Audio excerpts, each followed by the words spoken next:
Glória a Deus. Eu queria nessa noite compartilhar com você uma palavra, e ela está lá em Atos dos Apóstolos, capítulo 1.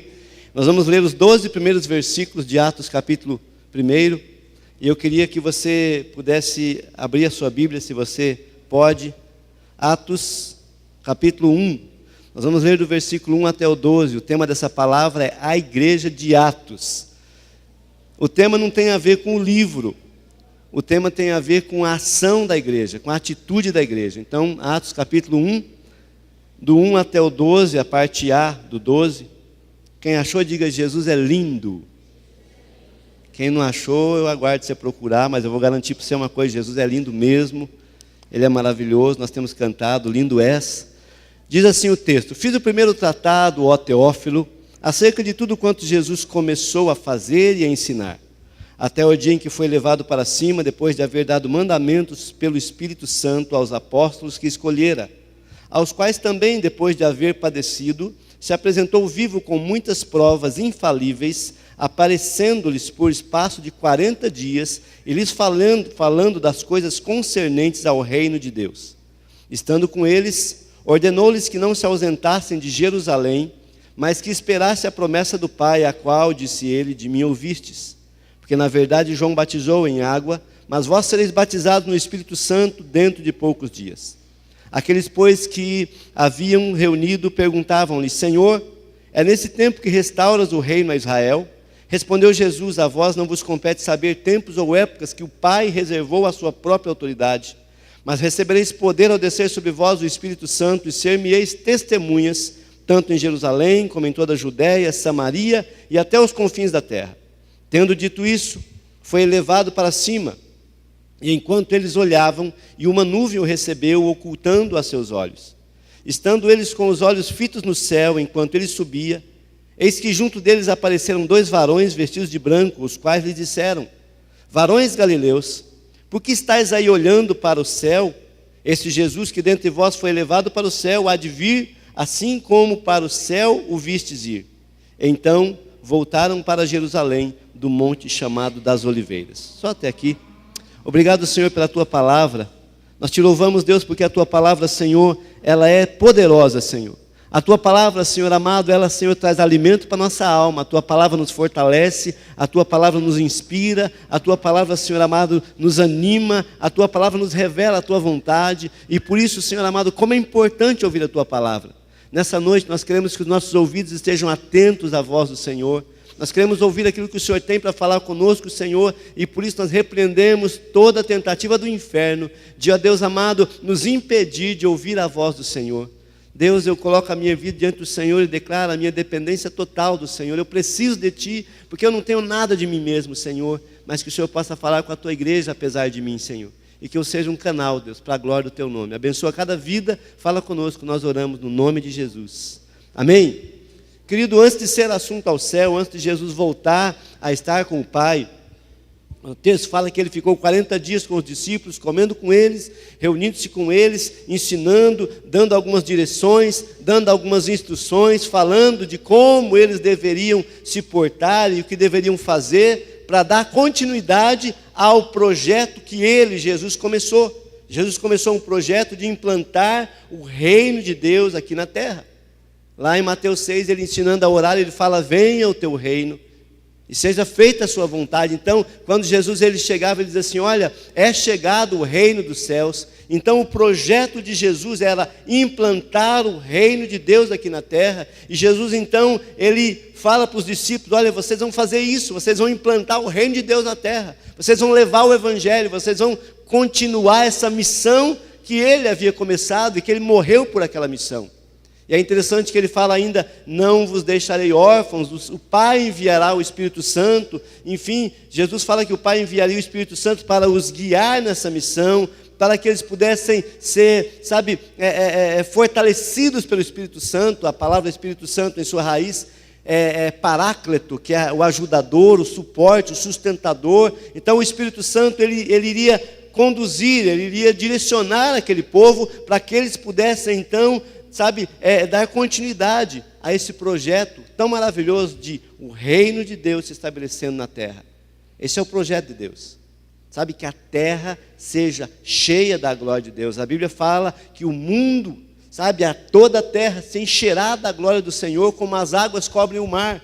Esse é o projeto de Deus, e Deus escolheu então, Jesus escolheu esses homens, que seriam os portadores, esses homens seriam aqueles que fariam com que o reino dos céus se estabelecesse na terra. Jesus começa a obra, e ele fala, olha, ide, prega o evangelho por todas as nações, em todos os lugares. Jesus começa então, sabe, a dizer para eles, olha, vocês vão pregar, vocês vão propagar, vocês vão fazer com que o reino de Deus se expanda na terra. Amém?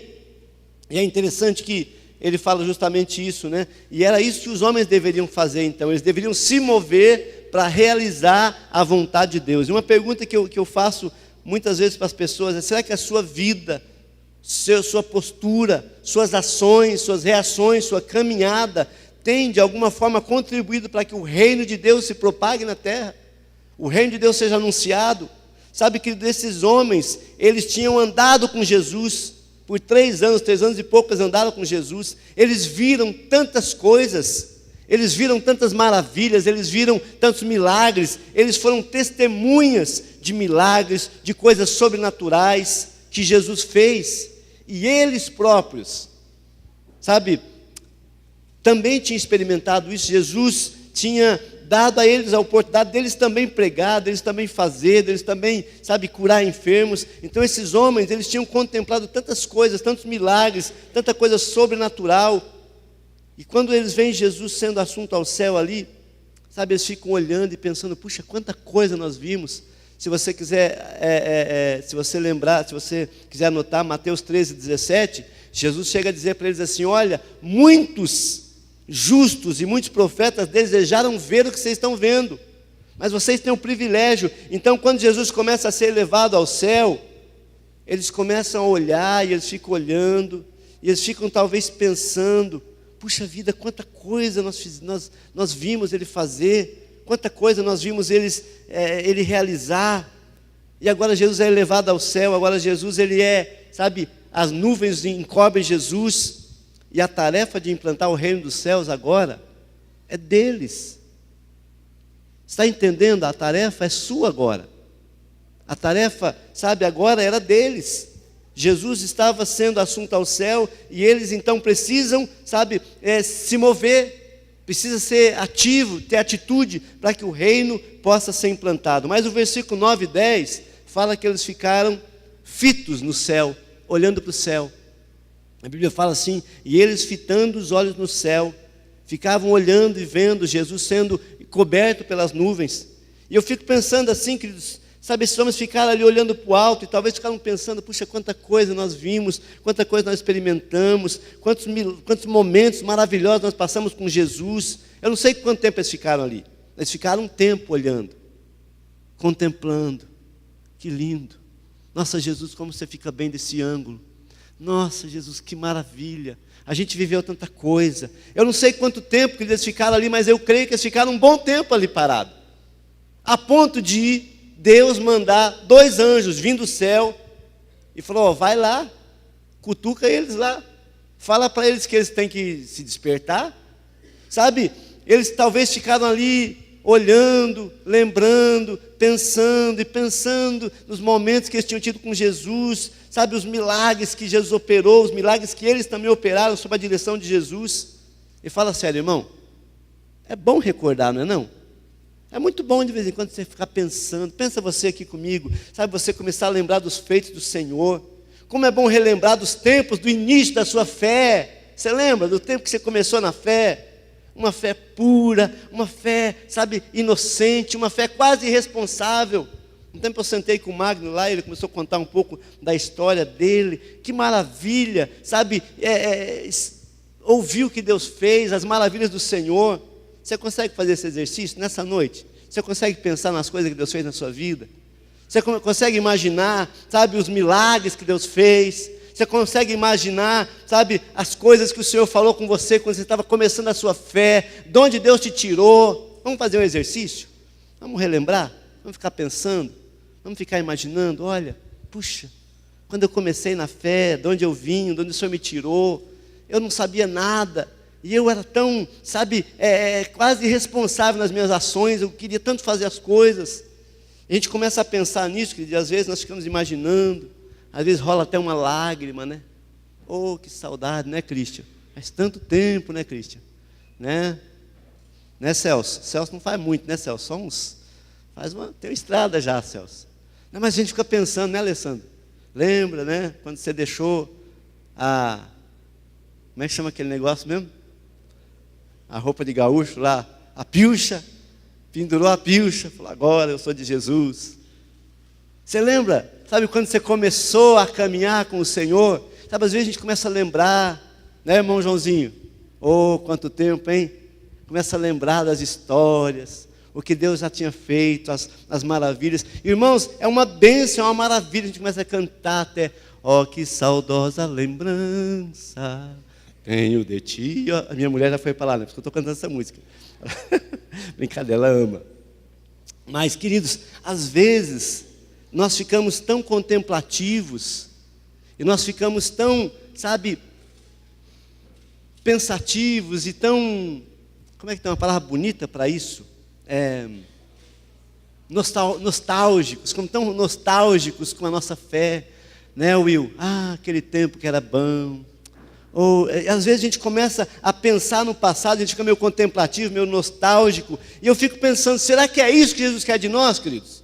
Aqueles irmãos ali olhando para o céu, oh maravilha, Jesus subiu e agora é com a gente, agora a responsabilidade é nossa. Deus tem que mandar um anjo para falar com ele, acorda aí, desperta, vocês precisam se mover. Cutuca o irmão que está do teu lado, fala para ele assim, desperta aí, Deus quer usar você. Sabe, amados, muitas vezes é uma bênção, é uma maravilha nós temos essa igreja contemplativa, essa igreja, sabe, nostálgica, mas é interessante que Jesus não morreu para que nós fôssemos uma igreja contemplativa. Jesus não morreu para que nós ficássemos como estátua, parado, pensando.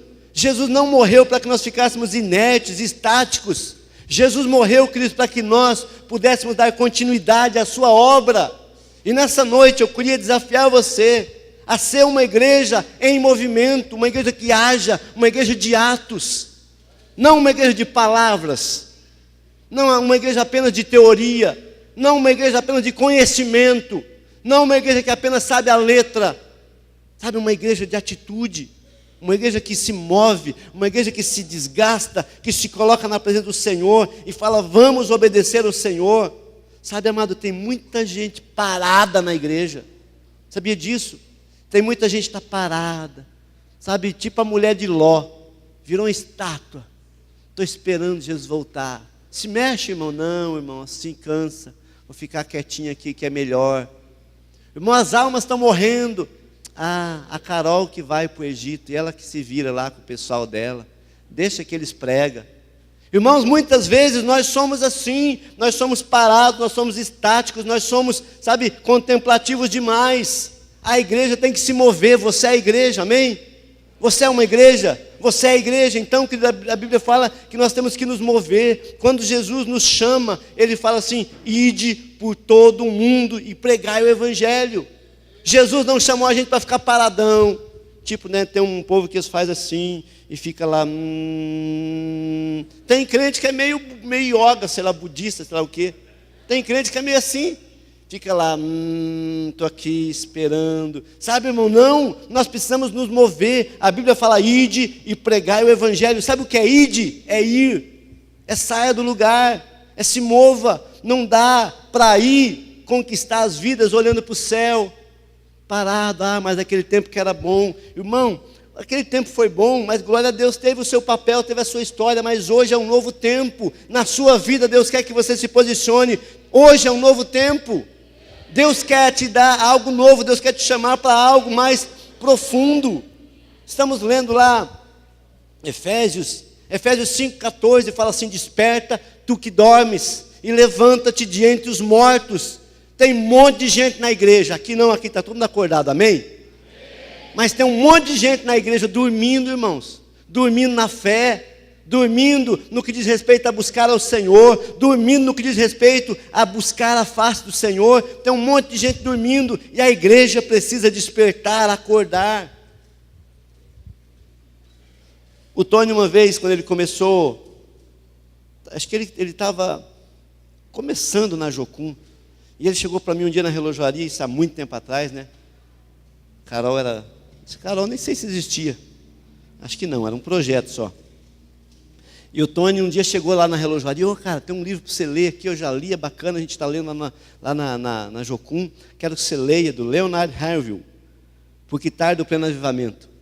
E no terceiro capítulo desse livro, tem um título muito maravilhoso: Precisamos de unção nos púlpitos e ação nos bancos. Essa é uma verdade, irmãos. Precisamos de unção nos púlpitos. Sabe, os pregadores têm que buscar se consagrar, se santificar, orar, buscar, ler a palavra. Precisamos muito de unção nos púlpitos, mas também precisamos de ação nos bancos. Tem um monte de gente que só quer unção no púlpito para sentir um arrepio. Eu fui na igreja e senti um arrepio. Irmão, se nós deixar bem frio, você vai sentir arrepio. Né, Alessandro? Dá para botar o ar bem? Mas não é a nossa intenção. A nossa intenção é que você cumpra o chamado de Deus na sua vida. A nossa intenção é que você cumpra aquilo que o Senhor te chamou a fazer. Precisamos sim de unção nos púlpitos, mas precisamos de ação nos bancos. Sabe, amado, tem muita gente no banco da igreja, sentado, parado, estático, olhando para o céu, talvez, chorando, rolando uma lágrima, cantando os hinos antigos. Quando eu me converti, eu cantava Alfa e Ômega, e aquele lindo, que lindo, é lindo, continuo amando Alfa e Ômega. Mas eu preciso me mover, querido, eu preciso olhar para frente. O apóstolo Paulo fala: uma coisa eu faço, esquecendo das coisas que para trás ficam, eu prossigo para o alvo. Tem crente que tem torcicolo espiritual, irmão, ele anda assim, ele anda na fé assim, olhando para trás. Ele tem o pescoço torto, porque ele não consegue olhar para frente. Mas aquele tempo que era bom, e está tropeçando na bênção. Fala para o irmão que está ao teu lado, fala: olha para frente. Fala para ele: olha para frente, Deus tem coisa boa para você. Sabe, o passado passou, o presente é um presente de Deus para você desfrutar hoje, mas Deus tem um futuro maravilhoso para você. Sabe, queridos, nós precisamos, declarar a cada dia que precisamos de uma igreja ativa, uma igreja viva, inflamada pelo poder do Espírito Santo, cheia de amor pelas almas. Precisamos de uma igreja, querido, que é muito mais do que uma reunião de domingo, ou uma reunião na célula. Uma igreja que se levanta, uma igreja que se posiciona, uma igreja que vai em direção ao perdido, uma igreja que realmente faça a diferença. E nessa noite eu quero dizer para você: você é essa igreja. Você é essa igreja.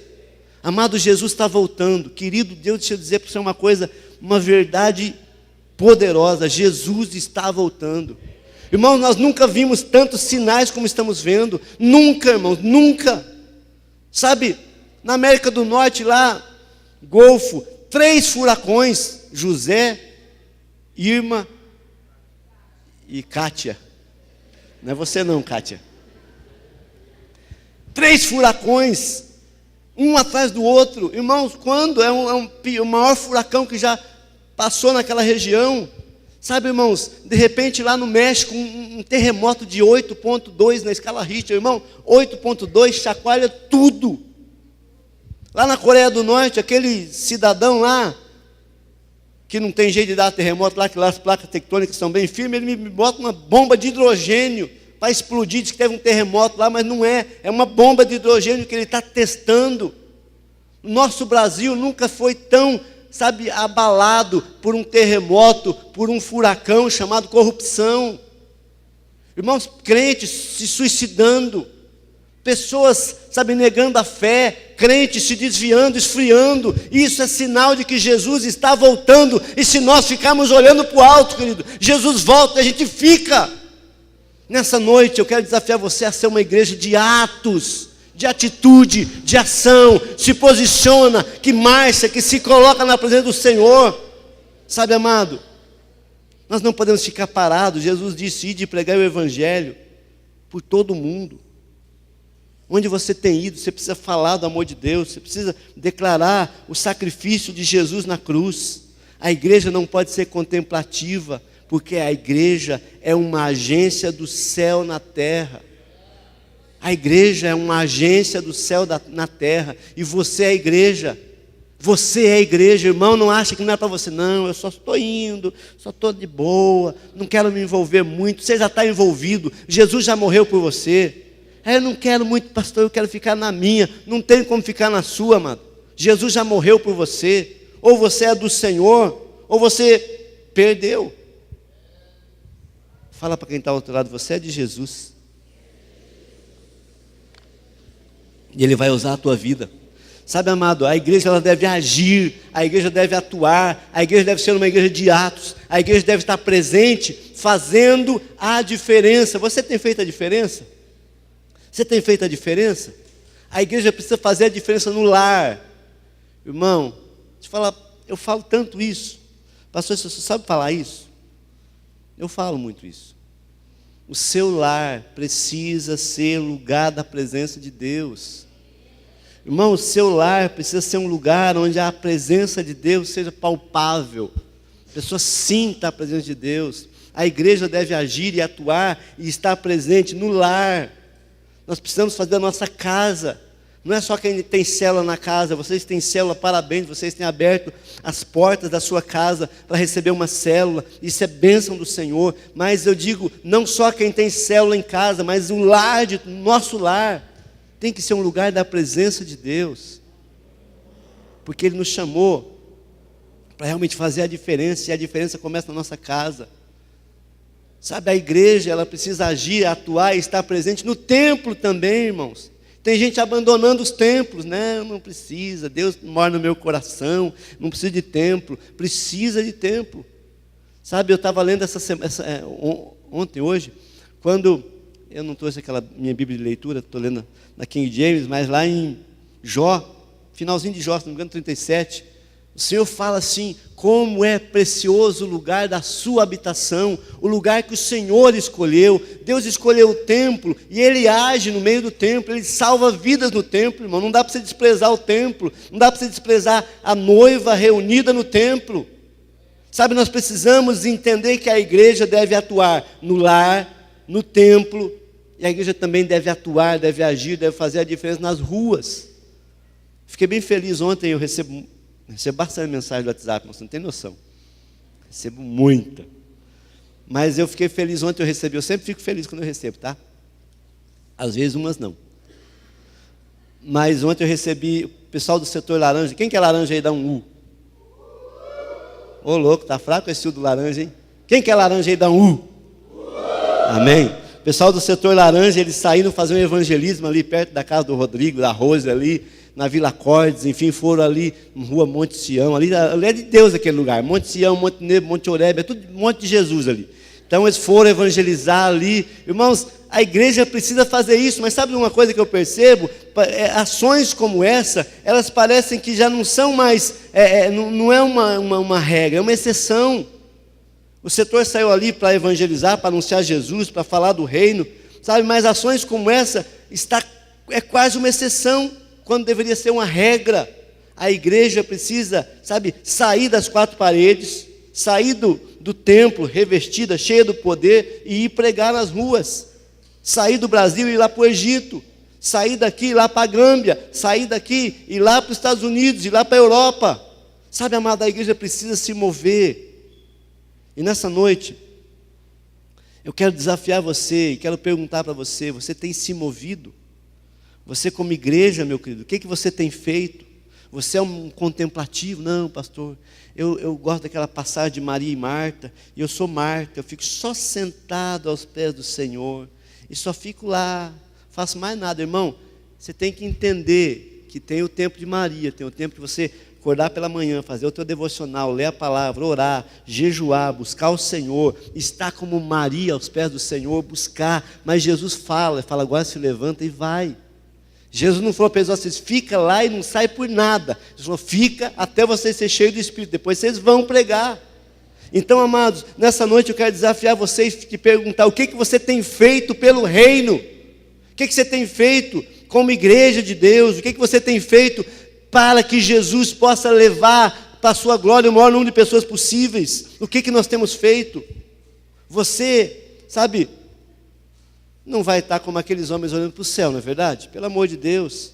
Sabe, nessa noite Jesus te chama e fala assim, olha, eu quero que você se mova. A igreja de Atos, ela conquistou, sabe, toda aquela região, a palavra foi pregada. Eu ia trazer um vídeo, mas o nosso tempo é meio curto. Sabe, os irmãos pregavam e eles eram presos, eles eram jogados na arena com os leões vinham devorando aqueles irmãos, mas eles não paravam de pregar. Tem crente que para de pregar porque, não tem um sapato que combina, não vou pregar. Irmãos, nessa noite eu quero desafiar você. Eu sei que você está se esforçando, mas eu sei que tem mais. Eu sei que Deus pode, quer usar você de uma forma poderosa. Eu quero desafiar você nessa noite a sair da zona de conforto. Pastor, está tudo ruim na minha vida, mas está ruim, meu amado. Sabe por quê? Você não foi feito, não foi chamado por Deus para ficar parado. Está ruim para quem está parado. Se movimente, se posicione, se desperte. Fala, Senhor, eu quero cumprir o teu chamado. Eu quero fazer a tua obra. Tão bonito ver a Carol falando aqui.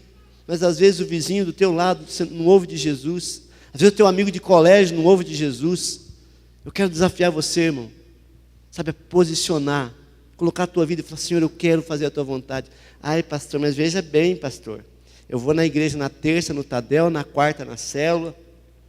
Estou fazendo uma campanha de oração na sexta. No domingo eu vou na igreja. Pastor, eu não tenho mais vida social. Glória a Deus. Morto não tem mais vida social. Os que já estão crucificados com Cristo não têm mais vida social. Porque, amada, a nossa vida social, ela tem um objetivo, proclamar o Evangelho, levar o Evangelho para aqueles que ainda não são alcançados. Sabe, a nossa vida deve ser, sabe, focada em proclamar o Evangelho do reino. Ai, pastor, mas eu preciso sair com os meus amigos. Você sai com seus amigos há tanto tempo, eles não são crentes ainda? Eles precisam mudar de amigo, porque você está ruim de amigo. Ah, mas meus familiares, eu preciso sentar com eles. Precisa mesmo, irmão. Mas se você é crente no teu lar, e se no teu lar a tua família é uma família cheia da presença de Deus, as pessoas vão ver Cristo na tua casa, vão querer ir lá para receber oração, não para beber cerveja. Falei, não era para falar. Sabe, as pessoas precisam ver Jesus na sua vida. As pessoas precisam ver Jesus em nós. A Bíblia fala em Colossenses, eu falo de novo esse texto, nem que você não goste, Cristo em nós, esperança da glória. As pessoas precisam começar a ver Cristo em você, amado. Não um Cristo morto, nem um crente morto, mas um Cristo vivo e um crente vivo. Um crente que se move, que se coloca, que se posiciona. Eu quero dizer para você, Deus tem colocado vidas na sua presença. Deus tem colocado vidas no seu caminho e você tem se calado. Olha para você, você está contemplando. Oh, eu sou o cara que mais contempla. Pastor Cirilo fala que tem gente que só fica contemplando, olhando. Quando Jesus voltar, eles vão ficar olhando e Jesus vai levar a sua igreja. Não seja desse, amado, que fica só contemplando, olhando, mas não age. Qual é a ação que vai, sabe, que você vai tomar nessa noite? Qual a atitude? Qual vai ser a sua ação? Quero convidar você a ficar de pé, eu quero convidar você a fechar os seus olhos e perguntar para Deus, Deus, o senhor acha que eu estou meio paradão? E o Senhor diz para você, sim, tá. Deus, o Senhor acha que eu estou meio acomodado? E Deus fala, sim, tá. Deus, você acha que eu tenho feito pouco? Sim, tem. Porque lá em Lucas fala assim, vós, quando fizerdes tudo que vos for mandado, dizeis, somos servos inúteis, porque fizemos somente o que foi mandado. Nessa noite Deus quer chacoalhar você. Deus quer me chacoalhar, Deus quer chacoalhar essa igreja. Deus quer nos tirar da zona de conforto, desse mimimi, reclamandinho daqui e dali. Nós aprendemos semana passada que devemos louvar ao Senhor, louvar a Ele, louvar e vencer pelo louvor. E quando você vai louvando, até aquele povo que estava louvando, eles tiveram que sair do seu arraial e foram lá onde estava o inimigo, e eles louvaram lá e Deus deu vitória, e eles foram saquear. Os campos estão brancos, prontos para a colheita, prontos para a colheita. Sou tão fã do Eibe que falei até colheita. Os campos estão brancos, prontos para a colheita. E você foi chamado, e o teu nome está lá. E Deus vai chamar você pelo nome. Se você não aparecer, querido, você está desqualificado para aquilo que Deus te chamou a fazer. Feche seus olhos nesse momento. Pergunta para Deus, Senhor, será que tem gente passando do meu lado e eu não estou falando para eles porque eu sou muito comedido, porque eu sou muito, assim, sei lá, eu sou tímido, eu sou meio... Será que tem gente passando do meu lado e eu estou ficando calado? Sim, querido, talvez tem gente indo para o inferno. São milhões de pessoas que vão para o inferno toda semana. Milhões de pessoas que vão para o inferno toda semana. Porque você conhece a Jesus e não tem falado de Jesus. Você que está aqui nessa noite, eu vou dizer para você, Jesus Cristo te salvou. E se você não é salvo ainda, entrega a tua vida para Jesus hoje. Porque Jesus tem uma vida nova para você. Entrega a tua vida a Jesus e deixa Ele mover na sua vida. Porque Ele quer fazer de você um instrumento que possa abalar os céus. Uma igreja de atos, uma igreja de atitude, uma igreja de ação, uma igreja que se move. E eu quero desafiar você a sair do seu lugar e vir aqui à frente. Nós vamos orar juntos para pedir: Senhor, nos movimenta, Senhor, nos direciona. Sai do seu lugar e vem aqui à frente e fala para o Senhor: Senhor, no que eu estou parado? Senhor, eu quero melhorar, eu quero, Senhor. E eu sei que Deus vai fazer isso. Enquanto nós cantamos essa canção, sai do seu lugar. É você, não precisa perguntar se o vizinho, se o amigo, se o irmão, se o marido, se a esposa. Não, é você, Deus está falando com você. Ai, mas não sou eu, é meu filho, é minha filha. Não, você precisa se mover, porque Deus vai se mover em tua direção. E vai dizer para você: eu te chamei pelo teu nome, tu és meu, você é proclamador, seus pés são formosos sobre os montes, porque eu te chamei para proclamar, para anunciar, para declarar o nome, o reino, aleluia, a pessoa bendita de Jesus.